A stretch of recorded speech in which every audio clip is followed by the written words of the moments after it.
Hello दोस्तों, हमारे mathematics classes में आप लोग का स्वागत है। आज हम लेके आए हैं केमिस्ट्री आप लोगों के लिए। केमिस्ट्री में सीखेंगे आज बहुत ही इंपॉर्टेंट टॉपिक जो class 11th and class 12th के लिए बहुत ज़्यादा ही इंपॉर्टेंट है। वो टॉपिक का नाम है एन फैक्टर। क्या है? N factor. क्या है? N factor. N factor. ठीक है। एन फैक्टर, आखिर एन फैक्टर का मतलब क्या होता है? तो चलिए समझते हैं एन फैक्टर का मतलब क्या होता है।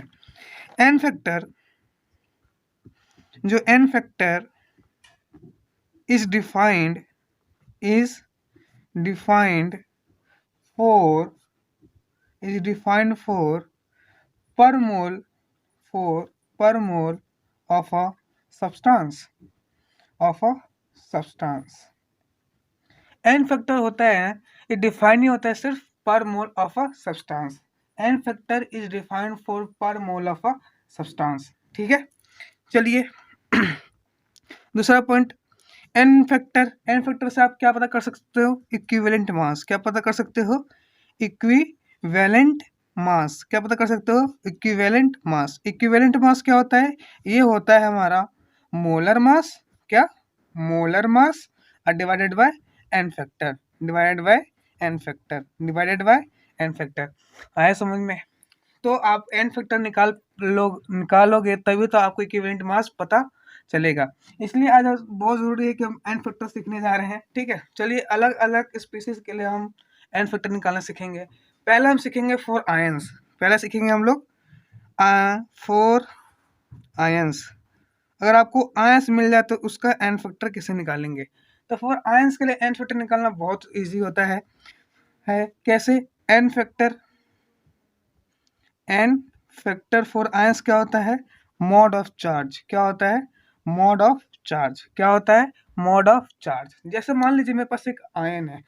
जैसे मान लीजिए मेरे पास एक आयन है Mg पे 2+ और मुझे इसका एन फैक्टर बताना हो। क्या बताना हो? N factor. तो इसका एन फैक्टर कितना होगा? मॉड चार्ज कितना है? 2।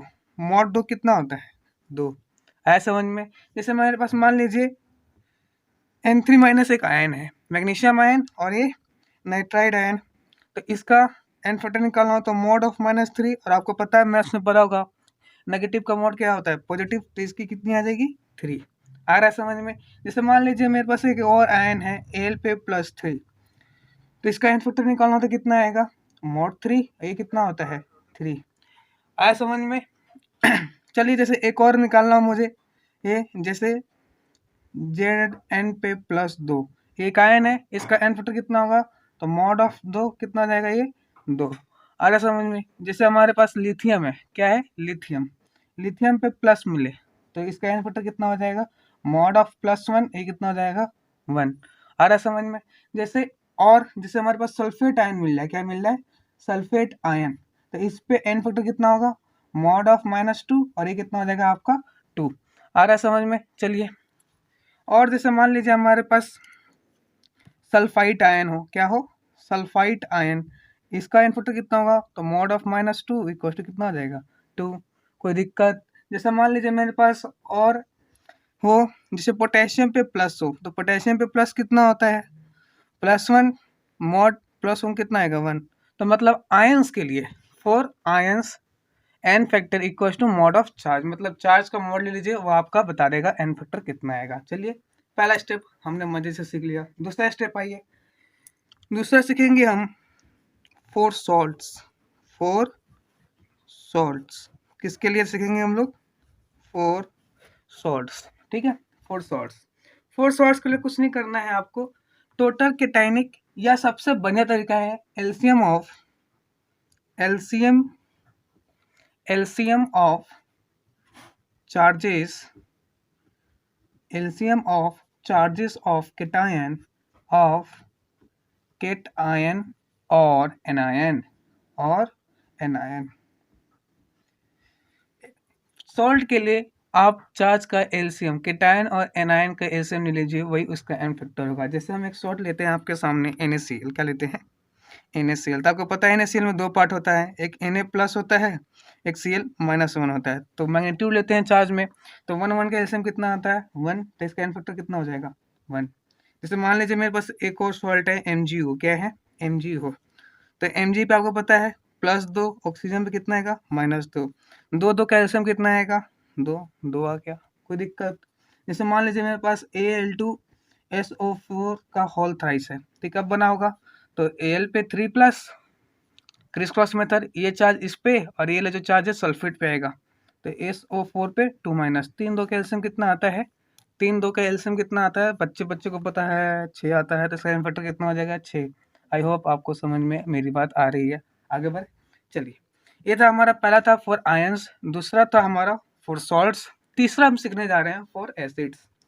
तीसरा हम सीखे जा रहे हैं for acid, for acid, for acid. For acid के लिए एन फैक्टर क्या होता है वो सुनिए। फॉर एसिड के लिए एन फैक्टर होता है उसकी बेसिसिटी, क्या होती है उसकी बेसिसिटी, क्या होती है बेसिसिटी, क्या होती है उसकी बेसिसिटी, क्या होती है बेसिसिटी। बेसिसिटी का मतलब क्या होता है, number of H plus, number of H plus ions, number of H plus ions which an acid donates. N factor का मतलब क्या होता है, मतलब एसिड, फॉर एसिड के एन फैक्टर क्या होता है इसकी बेसिसिटी, और बेसिसिटी का मतलब number of H plus ions which an acid donate, जो एक एसिड डोनेट करता है समझ में। जैसे हम अलग अलग तरह के एसिड होते हैं, जैसे हमारे पास होता है एक मोनोबेसिक, मोनोबेसिक, मोनोबेसिक, मोनोबेसिक जिसमें सिर्फ एक ही हाइड्रोजन हो, जैसे हमारा HCl हो गया, क्या हो गया HCl हो गया, HBr हो गया, तो इसका एन फैक्टर कितना हो जाएगा 1, इसका भी कितना हो जाएगा 1। वैसे हमारे पास अलग तरह के होते हैं, जैसे डाई बेसिक हो गया, डाई बेसिक हो गया, डाई बेसिक में जैसे हमारा सल्फ्यूरिक एसिड हो गया, सल्फ्यूरिक एसिड हो गया, आ ना समझ में, जैसे H2Cu2O4 हो गया, ठीक है। तो ये क्या आ गया, कितने हाइड्रोजन दे सकता है ये 2, तो इसकी बेसिसिटी कितनी हो जाएगी 2, इसकी भी कितनी हो जाएगी 2। वैसे हमारा पास ट्राई बेसिक होता है, क्या होता है ट्राई बेसिक, क्या होता है try basic, try basic, try basic में फास्फोरस के एसिड्स हो सकते हैं H3PO4, इसकी बेसिसिटी कितनी होती है T, कितनी होती है T। लेकिन यहाँ पे कुछ फॉस्फोरिक एसिड है जिनका बेसिसिटी बहुत ही ज़्यादा इंपॉर्टेंट है, जो ऑलरेडी जेई में इसमें एक बार इस पे क्वेश्चन पूछा जा चुका है। देखिए जरा है क्या वो, कि फॉस्फोरिक एसिड, फॉस्फोरिक एसिड जैसे हमारा H3PO4, H3PO3 और H3PO2। अब देखने से तो ऐसा लगता है कि इसकी बेसिसिटी कितनी होनी चाहिए 3, इसकी कितनी होनी चाहिए 3, इसकी भी कितनी होनी चाहिए 3, पर ऐसा नहीं होता है, ऐसा नहीं होता है। ये सारा खेल इसके डिपेंड करता है इसे स्ट्रक्चर पे। तो आइए इसका जरा हम स्ट्रक्चर ड्रॉ करते हैं। क्या ड्रॉ करते हैं स्ट्रक्चर, क्या ड्रॉ करते हैं स्ट्रक्चर। तो आइए हम यहाँ पे मैं साइड में बना रहा हूँ स्ट्रक्चर, ठीक है। इसको भी स्ट्रक्चर को यहाँ बना रहा हूँ, मैं पहले बना रहा हूँ स्ट्रक्चर H3PO4 का, ठीक है, H3PO4 का। तो फॉस्फोरस O O O कितने हो गए 4 ऑक्सीजन हो गए ना, और जो O के साथ वहाँ क्या लगा दो H, H और H, आया समझ में। दूसरा H3PO3, तो P double bond O, double bond O, double bond O, और यहाँ पे क्या आ जाएगा आपका OH, और कितने लगाना है इसमें, यहाँ पे भी क्या आ जाएगा OH, क्या निकल जाएगा OH, ठीक है।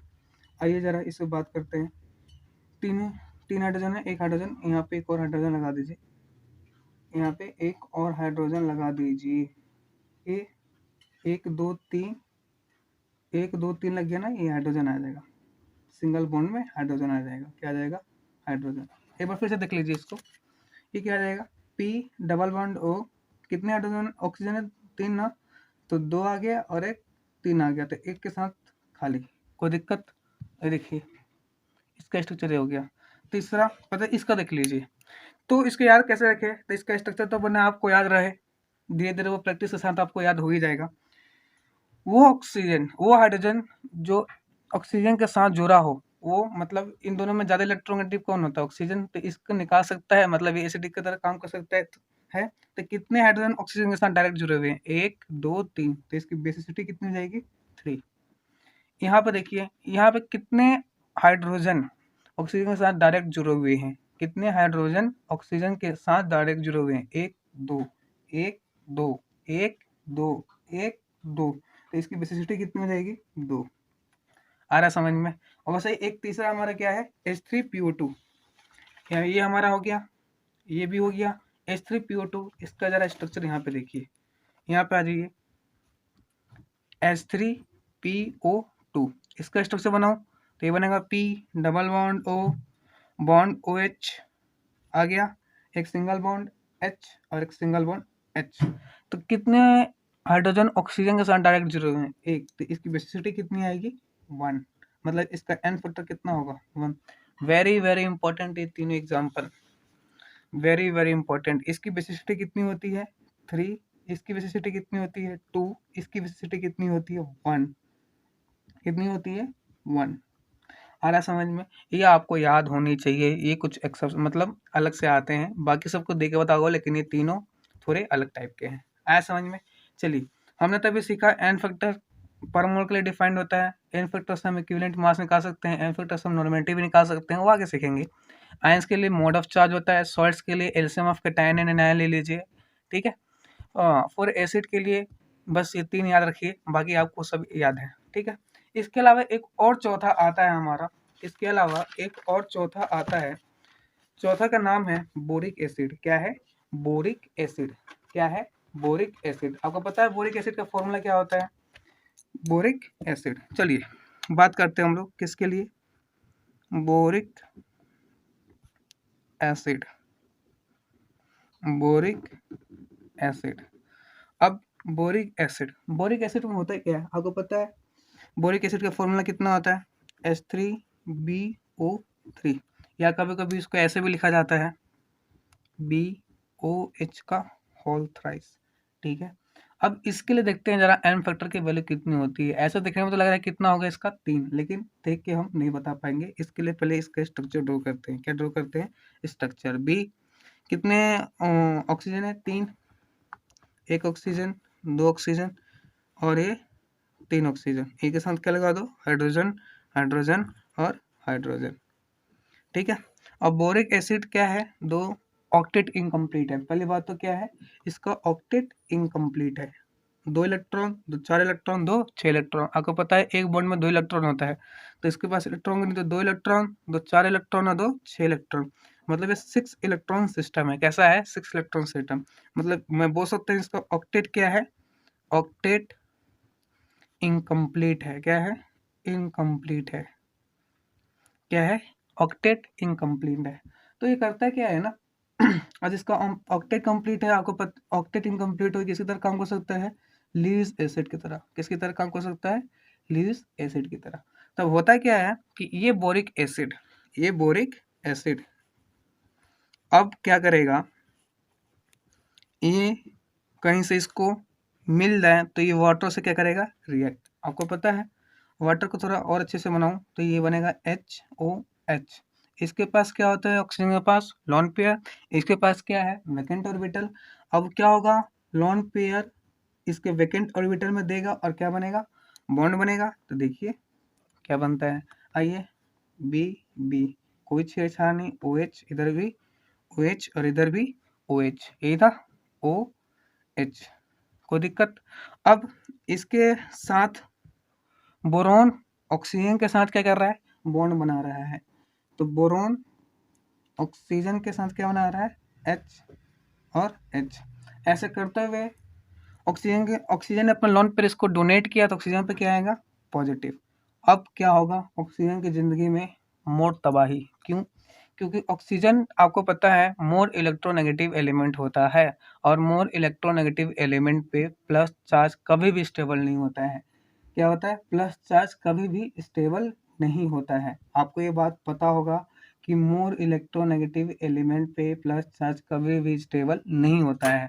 तो इसके लिए क्या करेगा? ऑक्सीजन अपना बॉन्ड तोड़वाएगा। क्या करेगा, बॉन्ड तोड़वाएगा और इस एक H+ को अपनी तरफ से गायब करवाएगा। क्या करवाएगा, गायब करवाएगा। इस तरह से एक H+ आपका निकल गया।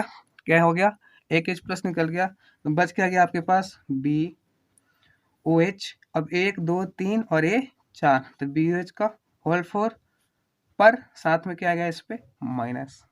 आया समझ में आपको, ये इसने इसको गायब किया तो इस पे क्या आएगा माइनस, तो पूरे पे क्या आ जाएगा, ये माइनस। आ रहा है आप लोग को समझ में। तो बताइए बोरिक एसिड ने कितने हाइड्रोजन प्लस डोनेट की, एक, तो इसका एन फैक्टर भी कितना होगा, एक। कितना होगा, एक। देखने में आपको लग रहा था यहाँ से कितना होना चाहिए, 3, पर होता कितना एग्जैक्टली, एक, क्योंकि किसने डोनेट किया, इसने, एक। आ रहा है समझ में।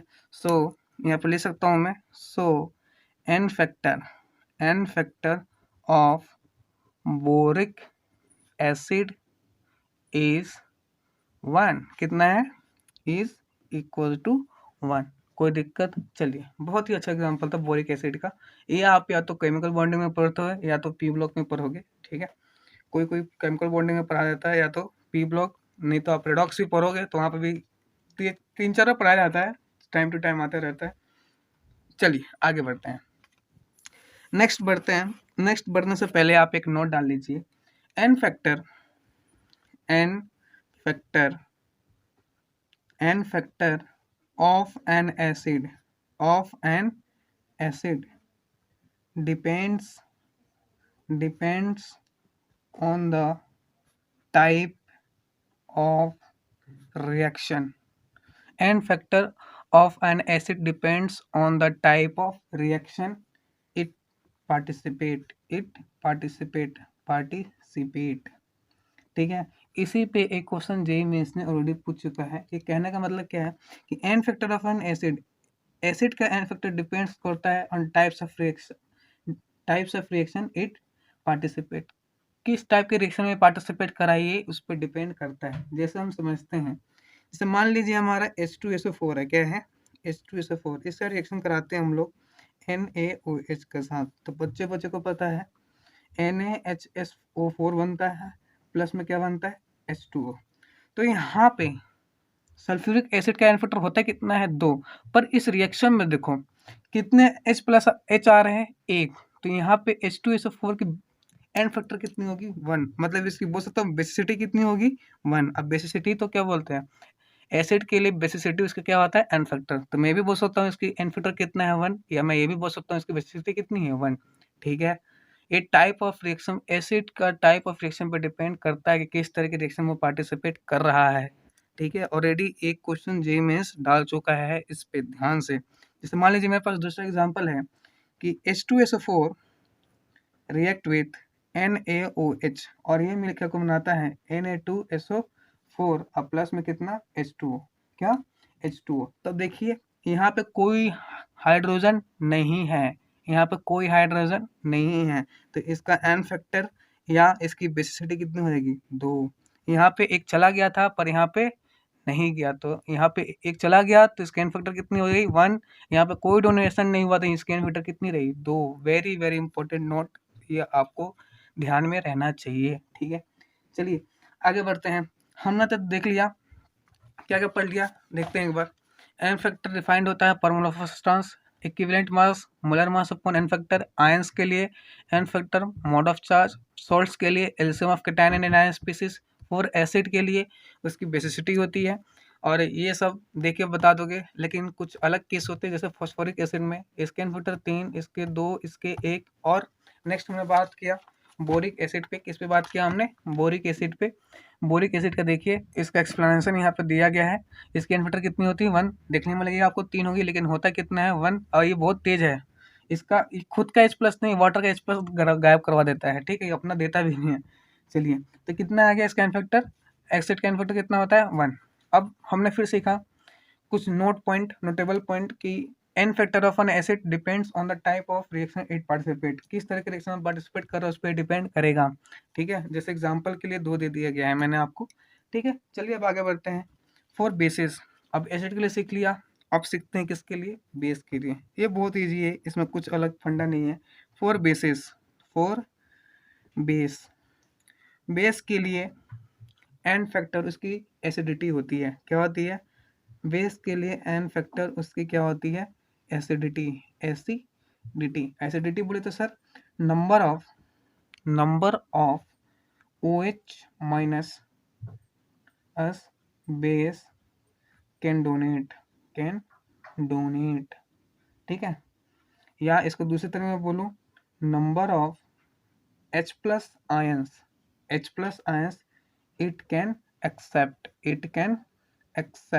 Number of H plus ion it can accept. जैसे एग्जांपल लेते हैं, मान लीजिए NOH, इसकी क्या इसकी एसिडिटी कितनी है या इसका इन्फिटर कितना है? कितने OH है? एक। तो इसकी कितनी आ जाएगी? एक। आया समझ में? जैसे KOH कितना है? एक, क्योंकि OH कितने हैं? एक, ठीक है? जैसे अमोनियम हाइड्रोक्साइड, तो ये कितना आ गया? कितने OH है? एक, तो कितने आ गए? एक। जैसे और एग्जांपल ले लीजिए, जैसे आपको मान लीजिए मैग्नीशियम हाइड्रोक्साइड मिल गया, क्या मिल गया? मैग्नीशियम हाइड्रोक्साइड, तो इसका कितना आ गया? दो। जैसे मान लीजिए आपको कैल्शियम हाइड्रोक्साइड आ गया, क्या आ गया? कैल्शियम हाइड्रोक्साइड, इसकी कितनी है? दो। आ रहा समझ में?